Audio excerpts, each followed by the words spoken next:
If you're nearing retirement or you've recently stepped into it, there's something I want to acknowledge that often goes unspoken.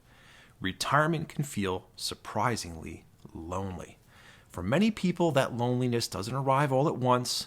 It shows up in small moments and in small ways, like a comment at a gathering, during a quiet drive home, or a pause after somebody asks you, "So, what are you going to do now?" Those moments add up, even when everything else looks fine from the outside. When people hear that you're retiring or even thinking about it, the most common response is almost automatic. "Congratulations, you must be so excited. I wish I were ready." Happens frequently, right? Those words are kind, but they don't leave much room for the rest of the experience. They don't leave room for the uncertainty, the fear, the strange mix of emotions that can show up when a long chapter of life comes to an end. So most people don't say what they're actually feeling.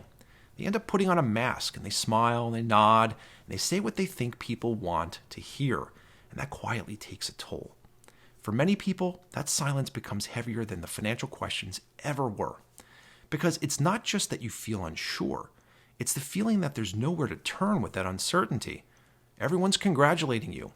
Everyone assumes that this is a happy ending. So there's no place to work through the fear, no space to talk it out, no room to say, "I'm not sure how this is supposed to feel." And when uncertainty has nowhere to go, it doesn't fade away. It tends to sit, it festers, and it grows louder. If you're still watching now, you probably recognize that feeling. You may not have named it before. You may have kept it to yourself, but that pain is familiar. What often gets missed is that retirement isn't really an achievement at all. It's treated like one, but it's something very different. When something is different, the way forward isn't clarity first, it's experience. You've probably heard the old saying, there's no substitute for experience. And nowhere is that more true than when you're transitioning into retirement. This isn't something that you figure out by thinking harder. It's something you learn by living into it. It's by letting a few days unfold without trying to optimize them, by noticing how it feels to wake up without urgency, by discovering which parts of your day feel grounding and which ones are quietly irritating and asking you for change. For some people, it helps to have a simple way to acknowledge those experiences. Some find comfort in journaling at the end of the day. It's not necessarily to analyze anything. It's more to notice what they felt and remember it over time. Others, it's talking with someone they trust, like a spouse or a good friend. Someone who can listen without trying to fix anything. And the point isn't the method. It's having a place for the experience to be heard. Because when you acknowledge what you're feeling day by day, you begin to see something important. Progress. Not the kind that moves in a straight line. There's going to be good and bad days. That's part of learning a new way of living. It can help to let go of the idea that you're supposed to feel better quickly, though. Transitions just don't work that way. Some days are going to feel lighter, others aren't. And that doesn't mean anything is wrong. What you're learning isn't how to eliminate uncomfortable moments. You're learning how to recognize them, sit with them, let them pass without assuming the whole picture is going to be disastrous. Over time, that alone changes how heavy things feel. It also helps to remember that this isn't a daily performance review. A hard day doesn't erase all the progress you've already made, and a good day doesn't need to be held onto or protected.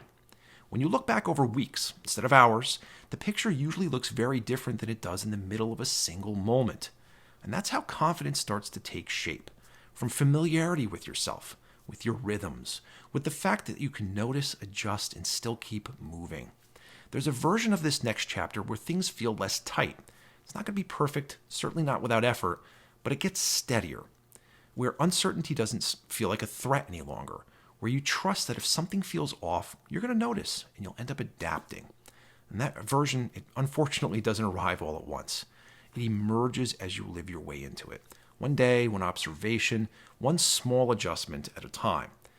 If you're still in the uneasy part, let this be enough for now. You're not meant to leap into this next chapter. You're meant to walk into it. And as you do, the space around you begins to feel different, a bit wider, a little calmer, and a bit more forgiving. Not because the questions disappear, but because you no longer are alone with them.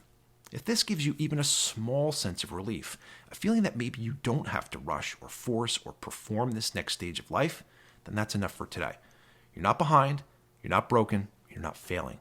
You're learning how to live a new life.